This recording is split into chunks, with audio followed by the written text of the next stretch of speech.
پہلے نہیں نکل سکتی. سب کچھ تنے تنہا اللہ رب العزت نے بنایا اور ہر چیز پر اللہ کی نگاہ ہے.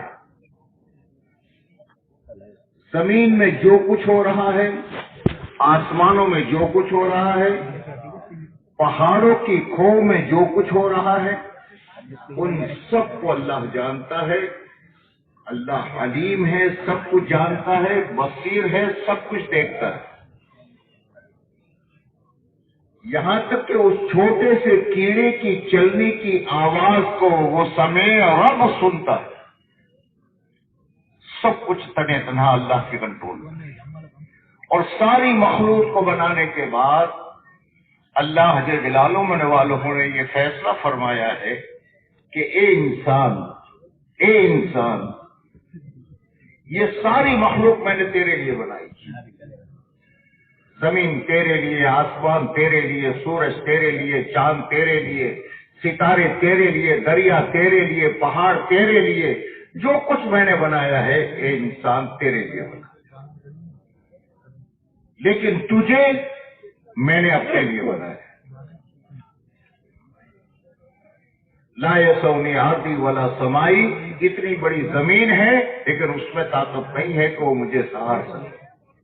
اتنا بڑا آسمان ہے، اس میں وہ طاقت نہیں ہے کہ وہ مجھے سہار سکے. لیکن ولیکن یسعنی قلب عبد مومن، مومن بندے کا دل ہے جو مجھے سہار. اے انسان میں نے تجھے اپنے لیے اور پوری کائنات کے نظام کو میں نے تیری بنیاد پر رکھا ہے. دنیا میں سیلاب آئیں گے تو تیری بنیاد پر، دنیا میں فساد ہوگا تو تیری بنیاد پر، دنیا میں امن قائم ہوگا تو تیری بنیاد پر. دنیا میں جو کچھ ہوگا یہ جانوروں کے پر نہیں، اے انسان تیری بنیاد پر. تیرے اعمال میرے کہنے کے مطابق ہوں گے تو اس زمین کو میں جنت کی نظیر بنا دوں. سارے لوگوں کے دل ایک فیملی کی طریقے سے بنا دوں گا. بارش اپنے وقت پر آئے گی. سمندروں میں ہمت نہیں ہوگی کہ ایک انسان کو ڈبو سکے. لیکن اے انسان تو نے اگر میری مرضی کے خلاف کر دیا تو پھر کائنات میں سر و ٹول ہوں گے، لڑائیاں ہوگی، فسادات ہوں گے، سمندروں میں طوفان آئیں گے. ایک ایک سونامی کا نام لو یا جو نام لو، لاکھوں کو اٹھا کر کے سمندر میں بہا کر برباد کر دوں گا. اگر میری مرضی کے خلاف انسان تو دنیا میں چلا اور تیرے گناہ بڑھتے بڑھتے میری مرضی کے خلاف بہت بڑھ گئے تو پھر اس زمین کو میں ہلا دوں گا. آسمان سے بے وقت بارشیں لاؤں گا، طوفان لاؤں گا. یہ سارا جو کچھ ہوگا اے انسان صرف تیرے پر. اس لیے تو اس بات کو سمجھ رہے ہیں انسان کہ دنیا میں عزت کسی کے ہاتھ میں نہیں ہے اور عزت کہیں سے نہیں آتی. ذلت کسی کے ہاتھ میں نہیں ہے، ذلت کہیں سے نہیں آتی. چین اطمینان کسی کے ہاتھ میں کائنات میں نہیں ہے، وہاں سے نہیں آتا. اے انسان جو کچھ تیرا ہو رہا ہے تیرے بدن سے نکلنے والے اعمال کی بنیاد پر ہو.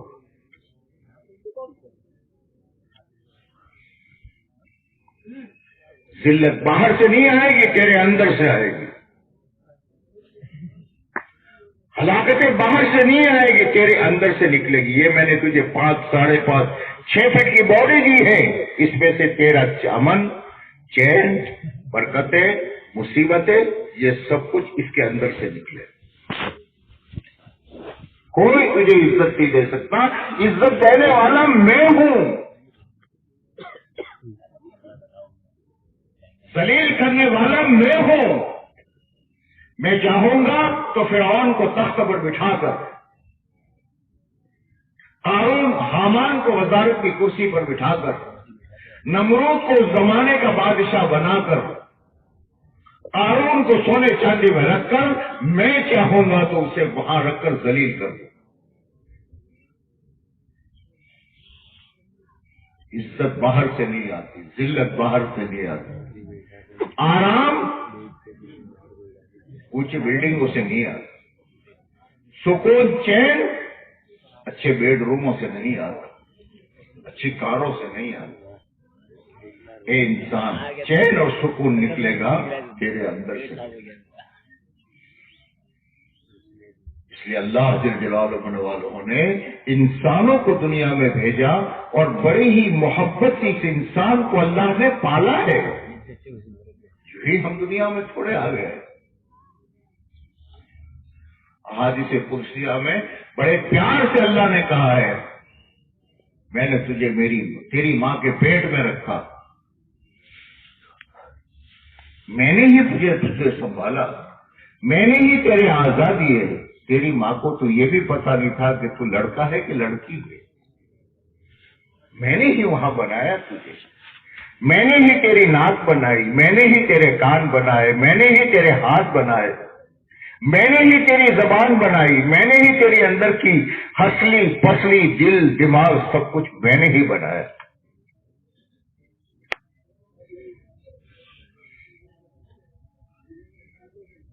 میں نے ہی سب کچھ کیا. اور پھر جو دنیا میں تیرے آنے کا وقت اور وہاں 5 مہینے پر تیرے اندر میں نے روح ڈالی. 5 مہینے تک تو تیرے وہاں کچھ نہیں تھا، نہ دکان، نہ کھیت، نہ کچھ نہیں. میں نے تیری روزی کا انتظام کیا.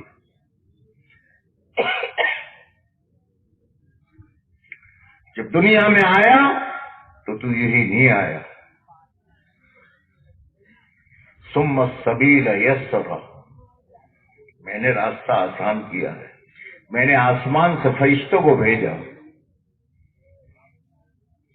اور وہ فرشتہ ماں کے پیٹ پر اس نے اپنا پر مارا اور فرشتے کے پر تو دنیا میں آیا ہے. بڑی عزت سے خدا اسے لائے. تیری ماں کے دل میں محبت میں نے ڈالی کہ جو رات کو جاگتی ہے تو تیرے لیے، تیرے رونے پر بے چین ہو جاتی ہے، میں نے ڈالی. اگر میں ماں کی محبت نہ ڈالتا تو رات بھر پیشاب اور پخانے میں پڑا رہتا اور تجھے کوئی پوچھنے والا نہ ہوتا. وہ ماں جب بچہ روتا ہے اور بہت زیادہ روتا ہے تو ماں روتی ہے ساتھ میں. ارے پگلی تو کیوں روتی ہے؟ میرا بیٹا رو رہا ہے.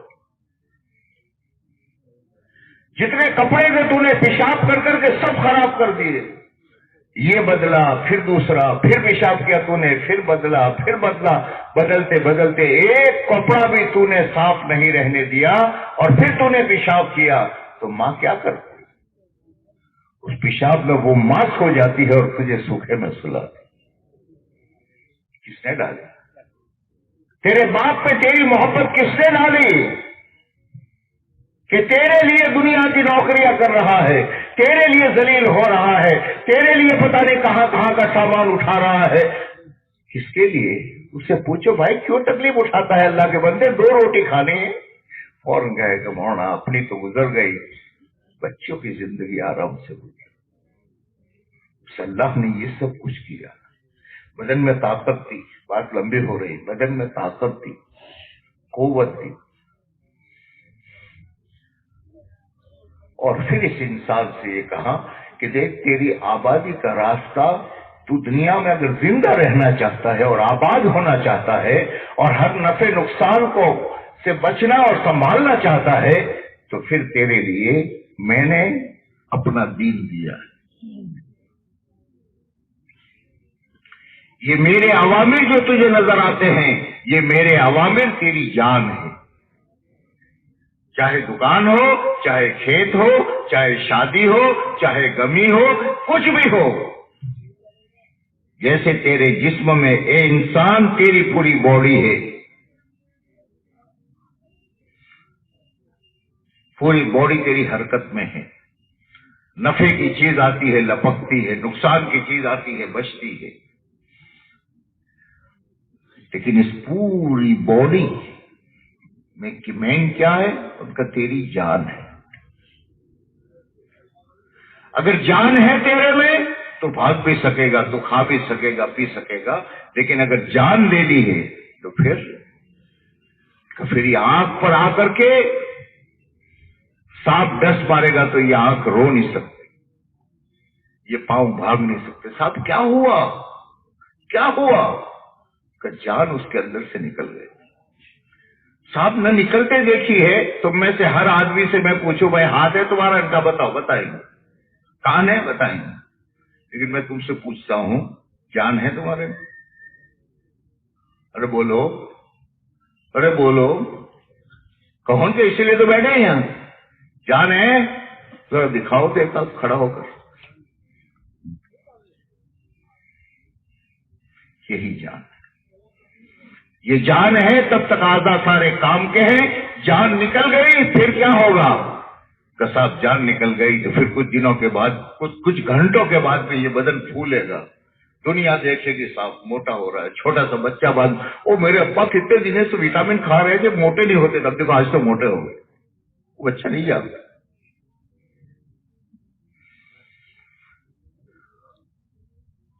اگر اس کو جلدی سے دفن کیا تو ٹھیک ہے، پھر یہ موٹا ہوتے ہوتے ہوتے پھر پھٹے گا. او بچے، اے بچے بھائی بیٹھ، تماشا نہ بناؤ. وہی پھٹے گا اور اس کی بدبو سے گھر والے بھی نہیں رہ سکیں گے. یہ روح ہے کیا؟ یہ روح ہے کیا؟ اللہ کے نبی علیہ الصلوۃ والسلام سے مشرکین نے پوچھا یسالونک عن الروح، لوگ آپ سے پوچھتے ہیں روح کیا ہے؟ کہو قل الروح من امر ربی، یہ میرے رب کا ایک حکم ہے. جیسے جسم میں اللہ کا حکم جب تک زندہ ہے، یہ جسم کام کا ہے. جس دن اس کے اندر سے روح نکل گئی کہ صاحب یہ پھر مصیبت کا ذریعہ ہے. ایسے زندگی گزارنے کے لیے اللہ نے اپنے نبیوں کے ذریعے سے زندگی کے تمام شعبوں کے احکامات دیے ہیں. احکامات کو اوامر کہتے ہیں. دکان کا امر ہے، یہ دکان تجارت ہے، تجارت پہ اللہ کے نبی کا طریقہ ہے. زراعت ہے، کھیتی کاشتکاری، اس میں اللہ کے نبی کا طریقہ ہے. ملازمت ہے، نوکری، اللہ کے نبی کا طریقہ ہے. اگر تجارت میں اللہ کے نبی کے طریقے پر چلتا ہے تو کیا کہے؟ دنیا اس کو جانتی ہے یہ صابن کا بیپاری ہے، یہ کپڑے کا بیپاری ہے، یہ ڈائمنڈ کا بیپاری ہے. دنیا تو اسے بیپاری کہتی ہے. لیکن اللہ کے نبی نے کیا فرمایا؟ التاجر الصدوق الامین مع الشہداء والصدیقین. دنیا تو کہے گی کہ تاجر مر گیا، لیکن مرتے ہی یہ صدیق اور شہیدوں کے ساتھ اٹھایا گیا. تو اس کی تجارت میں اللہ کے اوامر تھے. یہ زندگی کی بنیاد ہے. ہر چیز میں اللہ کے اوامر. نکاح کیا ہے؟ نکاح کیا ہے؟ ایک نظام ہے. ایک عمر ہو گئی، پھر اس کے بعد کہ کھانا پینا جیسے اس کا تقاضا ہے، اس لیے ہر ایک کو جوڑے کا تقاضا ہے. نکاح کیوں؟ ان کا ایک اللہ کا امر ہے. نکاح کو اللہ کے نبی فرماتے میری سنت ہے، میری سنت. نکاح کی غرض و غایت کیا ہے؟ تاکہ دونوں میں سے ہر ایک لتسکنوا الیہا، دنیا بھر کا تھکا ہارا پریشان، لیکن اپنے گھر میں اپنی بیوی اور اپنے گھر میں پہنچا تو سب سکون ملے. وجعل بینکم مودۃ ورحمہ، دونوں کے درمیان میں محبت اور رحمت بنا دی. ایک کو دوسرے کا لباس بنا دیا. آدمی بڑا ہو گیا، بالغ ہو گیا، تو پھر اس کے سطر کو بہن نہیں دے سکتی، ماں نہیں دیکھ سکتی، بھائی نہیں دیکھ سکتا. جس ماں نے پالا ہے وہ ماں بچے کے بالغ ہونے کے بعد ماں بچے کے سطر کو نہیں دیکھ سکتی. لیکن ایک پرائی کو حق تعالی شانہ نے نکاح کے ذریعے سے جوڑا. ان کا بیوی کا تو اس کا لباس ہے، وہ تیرا لباس.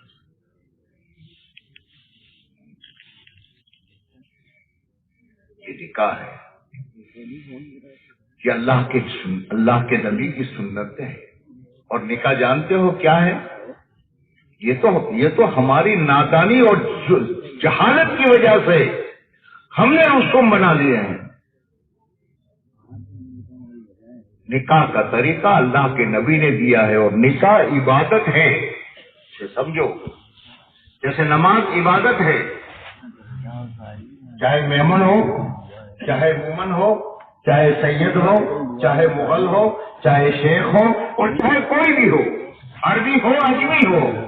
کیا بھائی نکاح نماز کا طریقہ قوم کے اعتبار سے ہے یا اللہ کے نبی کے طریقے سے؟ بولو.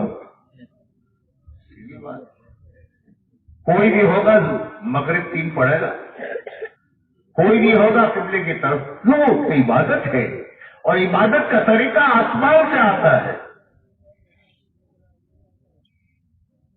جیسے نماز عبادت ہے، روزہ عبادت ہے، ویسے زکات، ویسے نکاح عبادت ہے. اور یہ ایسی عبادت ہے کہ جو عام طور پر آدمی اپنی جوانی سے شروع کرتا ہے اور موت پر ختم ہوتی ہے.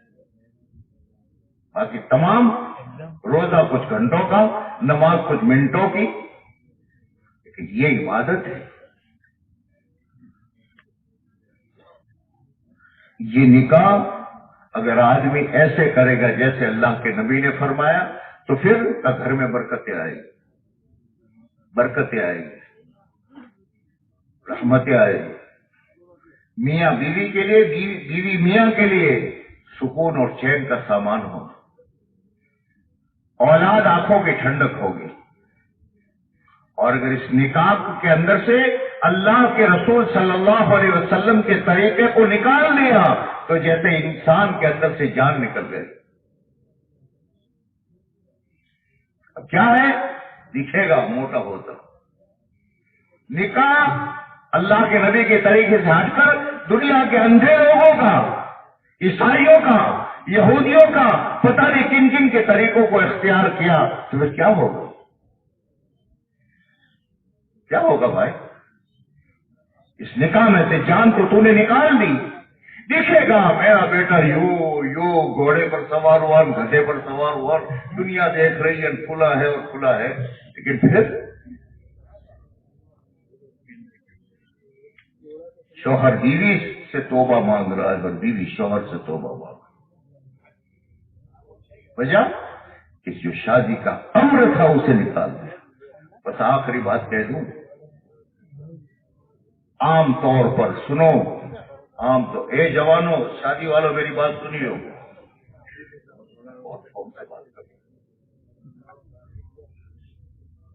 میری بات سنیو بیٹا. ماں کی بڑی تمنائیں ہوتی ہیں.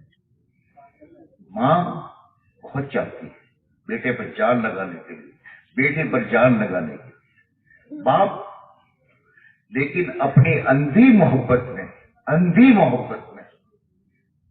صاحب میرا بیٹے کی شادی ایسی ہو جائے جیسے کسی کی نہیں ہوئی،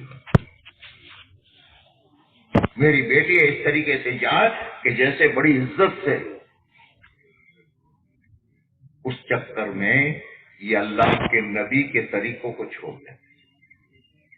پتہ نہیں کہاں کہاں سے رسمیں لاتے. میرے نبی کا پیارا طریقہ پتہ نہیں یہ کہاں کہاں سے رسمیں لاتے. یہ کرو، یہ کرو، یہ کرو. بیٹے کی زندگی میں مصیبت یہ ڈالتے، اس لیے کہ بھگتتا کس کو؟ بیٹا اور بیٹی کا نکاح ہوا، اس پہ نبی کے طریقے کو مانے یا باپ نے چھوڑا، بھگتتا تو اس بیٹے کو ہے، بھگتتا اس بیٹی کو ہے. بے برکتی آئے گی تو اس میں آئے گی.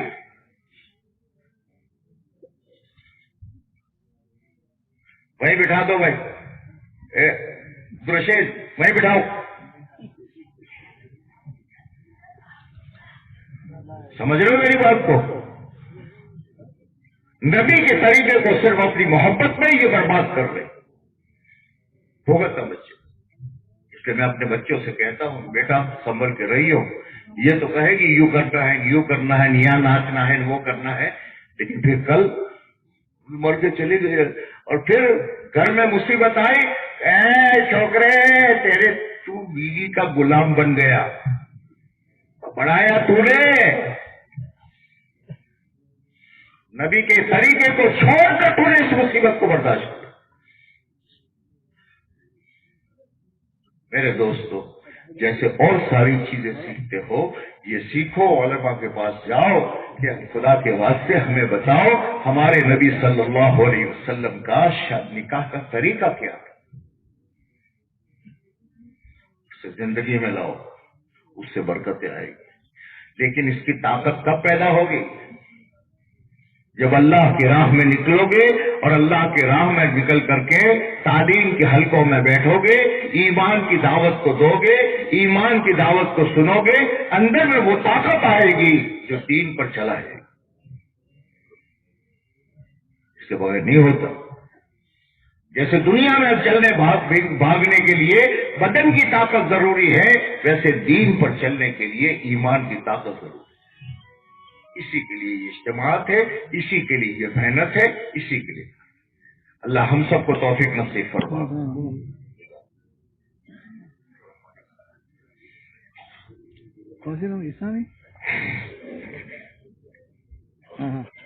ایک بات پورے مجمع سے میں عرض کر دوں اور خصوصاً ہمارے بچوں سے، دیکھو اس وقت میں بیٹھوں، ہر ایک کا بھلا چاہو، خود گردنی بننے کا۔ میرا نکاح ہو گیا، صاحب میں نے قبول کی کہہ دی، اب تمہارے جو کرنا ہو کرو، چلو تو اس کو ملنے والے چل رہے اور پورے مجمع میں انتشار ہو رہا، بالکل نہیں، بیٹھو، آخر میں اس مجمع کی دعا لے کر جاؤ، تمہارا ہو جائے، بیٹھے رہو اپنی جگہ، کوئی انتشار، کوئی یہاں نہ اٹھے۔ بقیہ مجمع سے میں عرض کرتا ہوں کہ مسلمان کے مسلمان پر حق ہے، اس میں کا ایک حق یہ ہے کہ مسلمان کی خوشی میں شریک۔ اگر کوئی ضروری تقاضا نہیں ہے آخر تک بیٹھو، ہے کوئی تقاضا مجبوری ہے تو چپکے سے اٹھو، کوئی انتشار نہ کرو گے بھیا، اللہ خوش رکھے۔